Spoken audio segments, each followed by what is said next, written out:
What's up, everybody? It is Royal J, and I am back with another Insecure review, Season 2, Episode 3. So let's get right into it.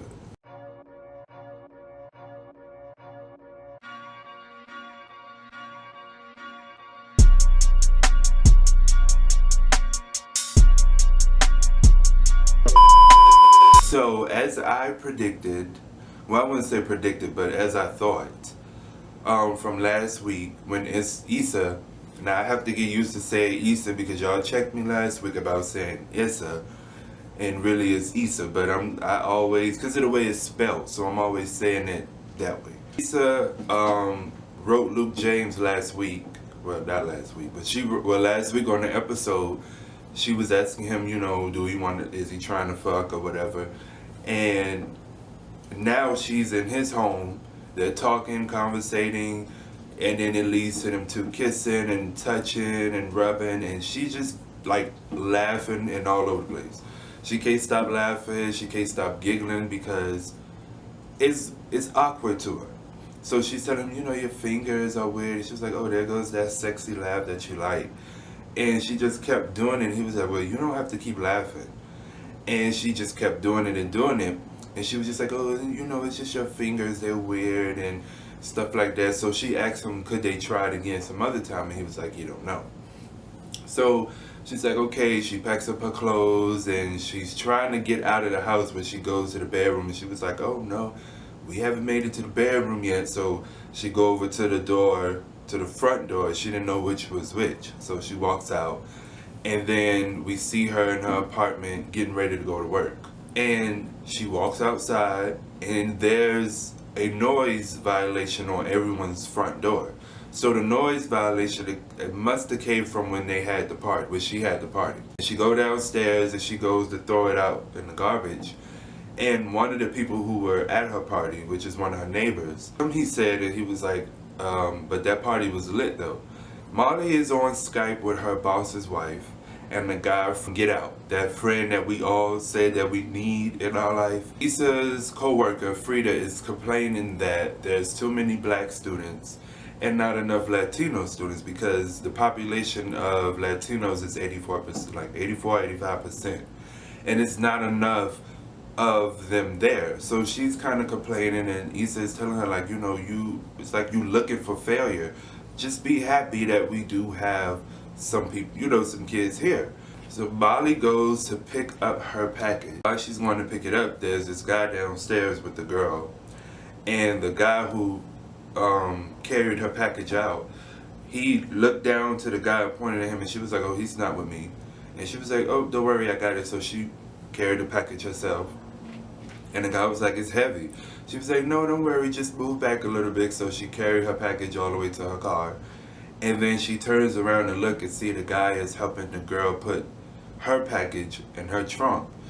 And I don't know whether to say either she likes what she sees as far as him, or she likes what she sees as far as him helping her. I really don't know because Molly always give up that look when she see guys or she see guys with girls helping them and stuff. Maybe she just feeling some type of way because she really want that, where she can have a guy that can help her and do for her what a man is supposed to do for a woman. So I don't know, or maybe she have a crush on him. So Molly and Issa is together and she's telling Issa that she's going to put her therapy stuff on hold until she find another therapist. So she apparently don't like her therapist. She doesn't like when her therapist tell the truth about herself. She wants them to blow smoke up her ass and tell her things that she wants to hear but not what she needs to hear. So Issa was like, well, there's plenty brown titties in the sea. And she was like, oh, you trying to be funny. And she was like, it's a lot of brown dicks in the sea, but you haven't caught one. And Issa's telling her, it's hard trying to fuck it. Molly was like, it's like riding a bike. But it's easy for Molly because Molly has been single for a while. So she learned to cope with being able to date different guys and have sex and it not really be so awkward. But Issa is newly single, so she's kind of still battling and dealing with being a single woman and trying to date and trying to get herself out there. It's not easy, especially when you've been in a relationship for so long and you all of a sudden now single. You can't just go out there and do it. Some can. Issa is afraid that she's not going to be good, or the person that she's having sex with isn't going to be good. And you know, she's just stuck in her head right now. Molly says it's the same way for her. So Molly says therapy is the same way for her. Issa tells her she's tired of trying to learn about niggas and trying to get to know niggas. Like, she just want to go out there and just live. So she asks Molly, could she teach her how to be a hoe? And Molly was like, that's rude. And she was like, okay. So they go to the club, and there's these two guys that Molly sees, and she was like, oh girl, that's you right there, let's go. So they're going to go and approach the guys, but some girls beat them to the punch. Issa was like, I knew I shouldn't have wore these wedges. So before that, when they was going over to the guys, Issa was walking slow, and Molly was like, why is you walking so damn slow? Hurry up. And she was like, this is my sexy walk. So I don't even know what Issa has on. Like, Issa is dressed like she's going to... She looked like Mama Joyce when she went to go and talk to that lawyer about Phaedra marriage. So it pans over to Issa talking to this guy, and it's awkward, and she was just like, oh, you know, I know that you're... She was like, I'm sure you're probably good with your drill. And he was like, what? So he said something about construction work. And when she said that about knowing how to use his drill, he picked up his phone and walked away. So Molly looked at her, was like, and she was like, oh no, he just went to go answer a call, girl. He just had to pick up his phone. So that didn't work out. So Issa is not having no good luck in this club at all. She's not finding anybody. Like she's being weird. But I don't know if it's just me or what, but it seems like every time Issa and Molly goes out, Molly always finds somebody and Issa never does. You know what I'm saying? But when Issa is by herself, she always finds somebody. She always get lucky. Like, this one particular guy is into Molly. He's not really into... his friend is not into Issa at all. He's just trying to help his friend out, but Molly is just trying to help her friend out. But you know, they end up exchanging numbers. She give him a card, and he tells her, you know, you are a good friend, but you're not a good listener. And he was like, can I get your number? And she give him her business card. He was like, oh, so we giving out business cards now? She was like, yeah. So Lawrence and his girlfriend, well, not his girlfriend, but Lawrence and Tasha are together in her home, in her bed, and they're watching TV. So she's all into her TV show, and he's trying to kiss on her and rub on her and stuff, but she's just not into it. So she's pushing him away, and she's like, boy, stop, like, stop. So you can tell he gets irritated, because he's used to them having nothing but sex. Like, that's what their relationship was based off of, sex, sex, sex. But after that happened between him and Issa, it's like you can tell she's not really into him like that anymore. Issa's using her vibrator, and the batteries run dead. So she's looking through the smoke detector for the batteries. She's looking through the phone, the remotes. She's looking through some other weird stuff, looking for batteries, and then there's none to be found. Now, that's why y'all always have to keep batteries, whether you use vibrators or you don't. No matter what, keep batteries at all costs. So Issa is doing good at work. She's enjoying it. You know, she's working with kids and stuff, and she's getting good compliments from her boss, so everything seems to be okay. But we know Frida ain't happy. Molly and the guy at the club that she met, Lionel, down in there eating, they're talking about each other's jobs, you know, what she do, what he do, and she was just like, he was talking about I think his daughter or something, his kids, and she was like, do she have a job, because I need an assistant. He was like, oh, I could be your assistant. And you know, he tells her what his job is. He tells the company what to do, and then he leaves. So he was like, oh, that don't really sound too sexy. And Molly's like, no, it don't. While Lawrence is out partying, not working, partying, Tasha's texting him like, is he okay and stuff, and he was just like, he just caught up at work and stuff like that, but he'll be there soon. While Issa is in Eddie's apartment, she's far on one side, he's far on the other side. So he's talking to her and stuff, and she goes into her stage where she's rapping to herself in the mirror, And she's just like, you better hold it up, you better hold it up. And then she goes over to kiss him, and then it's just like, ooh. And then he moved his hand, and I think he hit her in the face and hit himself. She was like, oh, I'm sorry, I'm sorry. So then they come back together and kiss. You know, she's taking off her shirt. He's trying to take off his shirt and struggling. And she's helping him.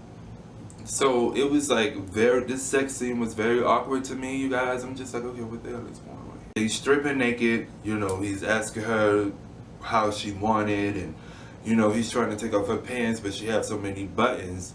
He can't take, he's like, man, all these damn buttons. And then he's trying to take the pants off, but he can't, so she takes them off. Yes? Yes? I wouldn't say the sex scene was awkward, but I will say that it was very unromantic because they couldn't really get each other clothes off properly. They couldn't get the right position. You know, once they got naked, you know, they was doing one, like, I think missionary, and then he couldn't even, she wasn't comfortable. She kept hitting her head against the thing, the headboard, the headboard. And she was just like, maybe we should try something different. So she gets on top of him at the edge of the bed and riding him, and it seems to be okay. So he's very, you know, he has a hammerhead,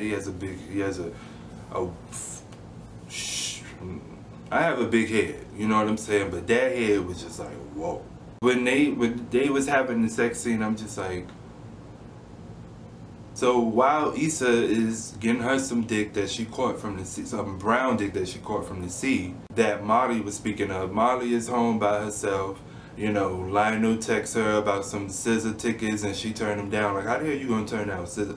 If somebody texts me right now and say, you wanna go to SZA concert, do you, like, I'm gonna be ready. I don't even care if the concert is a week ahead. Like, I'm putting on my clothes right now to get dressed just to go. Like, I don't care. How do you turn down SZA tickets? So she's sitting at home lonely. She's drinking wine. She had these guys setting up her table from the package that she got. It's usually Issa who's the lonely one and Molly always finding somebody. But now the shoe is on the other foot. And then I'm noticing too, it's like before when Issa was in a relationship or battling with that whole thing when she cheated on Lawrence, you know, she was picking at Molly and not picking at her, but was talking about how she's sleeping with different men and all of this stuff. And it's like, now this is what you're doing. Like, now you're sleeping with different men. Now you're dealing with different men. You know, you're not in a committed relationship. So, and you want to be a hoe and you want to be like Molly. So it's like, now the shoes on that foot too. So they both wearing each other's shoes in different circumstances. Lawrence is partying with his coworkers. So Tasha calls him and asks him like, where are you? Are you okay? What happened to you? And he leaves to go out into a quiet place. Was drinking, I had a few shots, and I didn't want to drive and catch a DUI. So she told him, if you didn't want to come, all you had to say was you didn't want to come. You didn't have to, like, fake it. So he was like, no, it's not that, it's not that, and he just making excuses. And then he tells her, you know, he's just not ready to be in a serious relationship. He just got out of one. He don't want to be in a serious one. He just want to date. And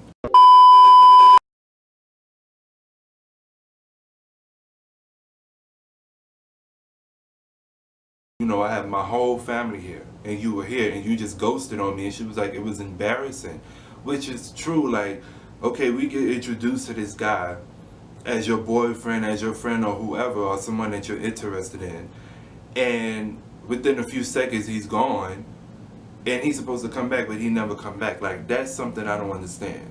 So I can understand the embarrassment on her part, and I can really understand her frustration.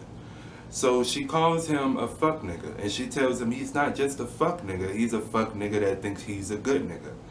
And I'm happy that she said that somebody told him, because Lawrence has this stigma where he thinks that he's this good guy, like he's such a good person, and everyone is doing so wrong to him, and he's such this good guy and everybody is so bad. So I was kind of sticking up for Lawrence last week with the whole situation between him and Issa and Tasha, but looking at it this week and hearing it from Tasha's perspective, I can understand it, because it's like the communication is so off. Like you could talk to me and let me know you're not interested in me. You could let me know that you're not ready to be in a serious relationship. But at the end of the day, it's not just all on him, it's on her too, because even though y'all knew each other, y'all was cool, you laid up and had sex with him and you wasn't really, you knew he was in a relationship and you just laid up and started having sex with him. Lawrence is wrong. I feel like this is the problem with this generation, that a lot of people don't like to communicate. It's like, okay, I send you a nude, you send me a nude, okay, we cool, we dating, we like each other. It's never a communication key. Like, what happened to where people would meet or when people were talking? You talk to a person now and it's dead. Like, nobody have nothing to say. They don't want to talk about nothing personal. They want to talk about social media and they want to talk about stuff that have nothing to do with us. But yeah, the communication this day and age is so fucked up and screwed up, and a lot of people is just like all over the place. So you gotta be honest with a person. If you're not feeling them, you gotta be honest and say, listen, I'm not really feeling it, but you are a cool person, maybe we could remain as friends.